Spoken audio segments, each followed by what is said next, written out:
आरा से इस वक्त की बड़ी खबर। झारखंड पुलिस के हवलदार पशुपति नाथ तिवारी की हत्या का हुआ सनसनीखेज खुलासा। पुलिस जांच में सामने आया कि उनके ही बेटे विशाल कुमार तिवारी ने अपने जिगरी दोस्त जीशान अहमद जिलानी संग मिलकर पिता की गला रेत कर हत्या कर दी। वजह ड्रग्स की लत और अनुकंपा पर नौकरी पाने की लालच। 19 से 20 दिसंबर की रात दोनों बाइक से भगवतपुर गांव पहुंचे और सोए हुए हवलदार पर धारदार हथियार से हमला कर दिया। साक्ष्य मिटाने के लिए हथियार और खून से सना जैकेट सोन नदी में फेंक दिया गया।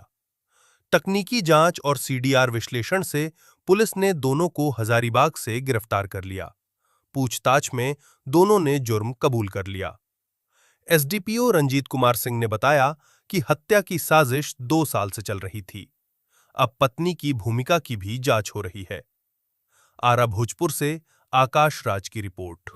हत्या कर दी गई थी। आरोपियों को गिरफ्तार कर लिया, क्या कुछ मामला था सर? ये घटना दिनांक 19-20 की रात्रि की घटना है।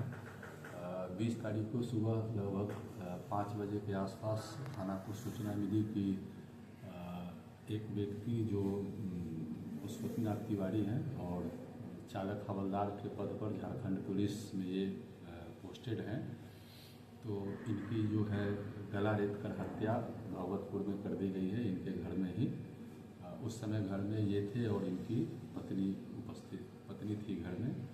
तो उसी बिंदु पर जो है जब समूचे तकनीकी टीम के साथ, एफएसएल की टीम के साथ और बाकी तकनीकी टीम के साथ जब वहाँ पर घटनास्थल का जांच किया गया और सारी परिस्थितियों को देखा गया, तो संदेह उत्पन्न कर रहा था और इस तरह का लग रहा था कि इसमें किसी करीबी की संलिप्तता हो सकती है।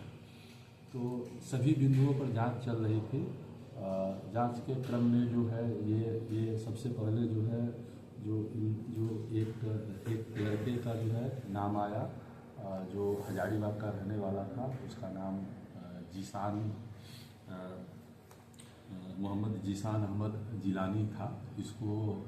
इसका सबसे पहले जो नाम आया, तो सबसे पहले इसको जो है हजारीबाग से पकड़ा गया। ये मृतक पशुपति नाथ तिवारी का पुत्र है, इकलौता पुत्र है विशाल तिवारी। उसका जिगरी दोस्त है और पिछले 10-12 साल से ये साथ में इसकी दोस्ती है।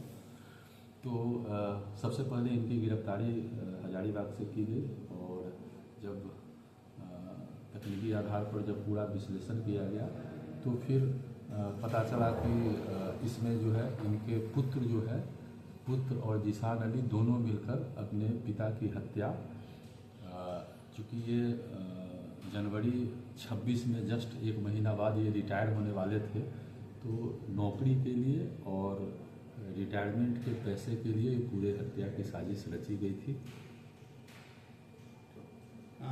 कितना मुश्किल था सर वहाँ तक पहुँचना?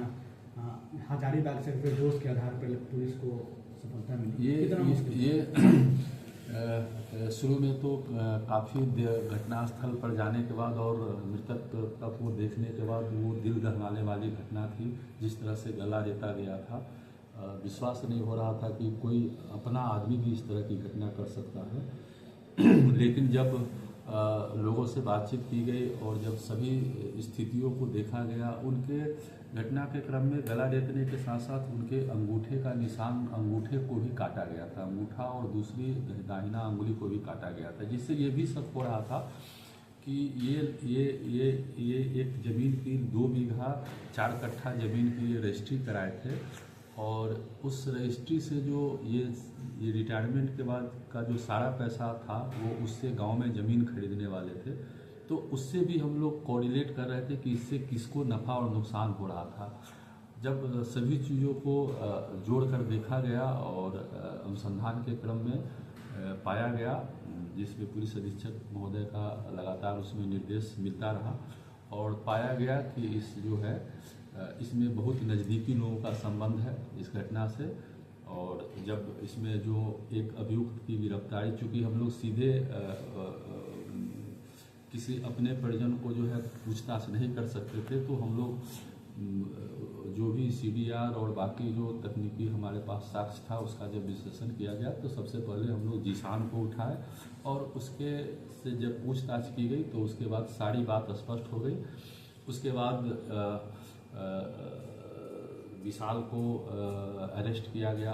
फिर विशाल के परिवार से, विशाल की पत्नी से भी पूछताछ किया गया तो उन लोगों के द्वारा भी इस बात को एक्सेप्ट किया गया कि ये लोग पिछले कुछ महीनों से हत्या की साजिश रच रहे थे।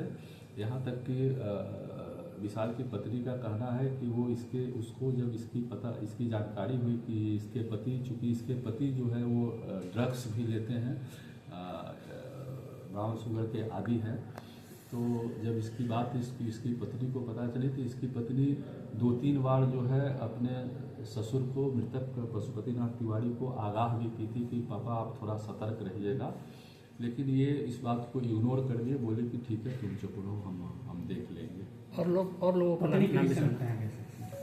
इसमें पत्नी की संलिप्तता के बिंदु पर अभी जांच किया जा रहा है और जैसे ही पुख्ता साक्ष्य मिलेगा तो उनकी भी गिरफ्तारी